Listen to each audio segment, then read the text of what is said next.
যে মানুষগুলো হামলা চালিয়েছেন তারা পশুর চাইতেও নিকৃষ্ট। আমাদের কাছে অনেক তথ্য আছে, আমরা আবার প্রতিবাদ করব। আমার চোখে আমি ঝাপসা দেখছি। আমি আমার টেস্ট পরীক্ষা কয়েকটা দিতে পারিনি। আজকে আমাদের বিক্ষোভ সমাবেশের যে মূল উদ্দেশ্যটা ছিল সেটা হচ্ছে, আপনারা জানেন, আপনারা সবাই এখানে যারা রয়েছেন তারা সবাই জুলাই যে বিপ্লব এবং পরবর্তীতে যে গণ অভ্যুত্থান সেটার সম্মুখ সাক্ষী কিন্তু আপনারা।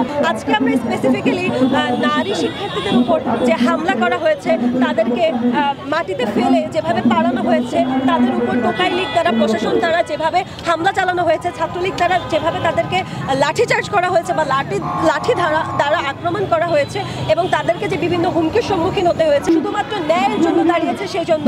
তো যারা তখন এই কাজগুলো করছিল তাদের এখনো যথাযথ যেহেতু কোনো ধরনের ব্যবস্থা নেওয়া হয়নি, সেই জন্য কিন্তু আজকে আমাদের এই দাঁড়ানোর উদ্যোগটা আপনারা গণমাধ্যমে কাজ করছেন, কোথায় কি হয়েছে এই তথ্যগুলো আপনাদেরকে বের করতে হবে এবং প্রচার করতে হবে। প্রথমে আমাকে হুমকি দেওয়া হয় এবং পরবর্তীতে শাহবাগে, এটা হচ্ছে আপনার যখন বেসরকারি বিশ্ববিদ্যালয় যখন বন্ধ হয়ে যায় তখন পরবর্তীতে শাহবাগে আমাদেরকে আমাদের ইউনিভার্সিটি এবং সকল ইউনিভার্সিটি শিক্ষার্থীদের উপর ছাত্রলীগরা লাঠি দ্বারা হামলা করে। আপনারা কি বুঝতে পারছেন না যে যেই মানুষগুলো হামলা চালিয়েছেন তারা পশুর চাইতেও নিকৃষ্ট, তাদের বিবেক নেই, তাদের মানবিক কোনো গুণাবলী নেই?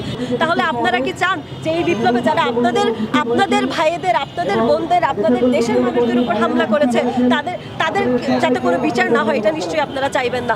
আমাদের কাছে অনেক তথ্য আছে, কারণ আমরা বিভিন্ন জায়গায় গিয়েছি, আমরা বিভিন্ন জেলাতে বিভিন্ন জোনে গিয়েছি এবং আমরা ডাটাগুলো কালেক্ট করেছি যে কারা কারা এই ধরনের কাজগুলো করেছে। প্রশাসনদের কাছেও আছে এবং আমরা চাই তারা যত দ্রুত সম্ভব এগুলোর দ্রুত পদক্ষেপ গ্রহণ করে। আমরা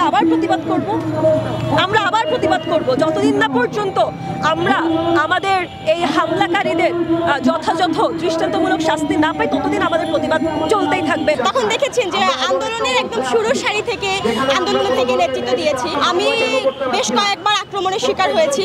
প্রথম আক্রমণের শিকার হয়েছিলাম 15ই জুলাই ভিসি চত্বরে।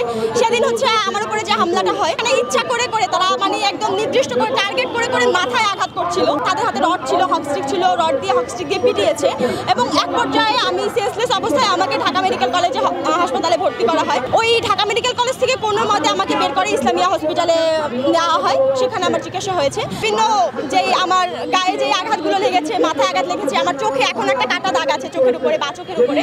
তো আমার চোখে আমি ঝাপসা দেখছি।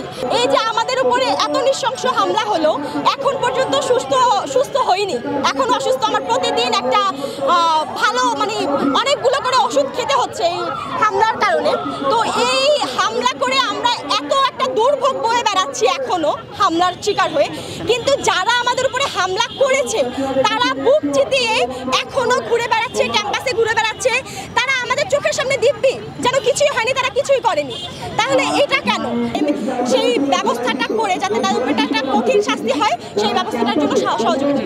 যারা মেয়েদের উপরে এই ধরনের ন্যাক্কারজনক হামলা করেছে, পিটিয়েছে, তাদের গায়ে হাত দিয়েছে, তাদেরকে আসলে গণক্ষমতায় গণক্ষমার আওতায় আনা যায়। আমার শারীরিক অবস্থা এত খারাপ ছিল যে আমি বাম হাতে যে মারের কারণে যেই ইটা হয়েছে, আমি বাম হাত পা নাড়াইতে পারতেছিলাম না। আমি আমার টেস্ট পরীক্ষা কয়েকটা দিতে পারিনি। তাহলে আমি এই যে অসুবিধা করতেছি, আমার এখনো প্রতিনিয়ত ভোগান্তি ভুগতে হচ্ছে, তাদেরকে আমি কিভাবে ক্ষমা করবো?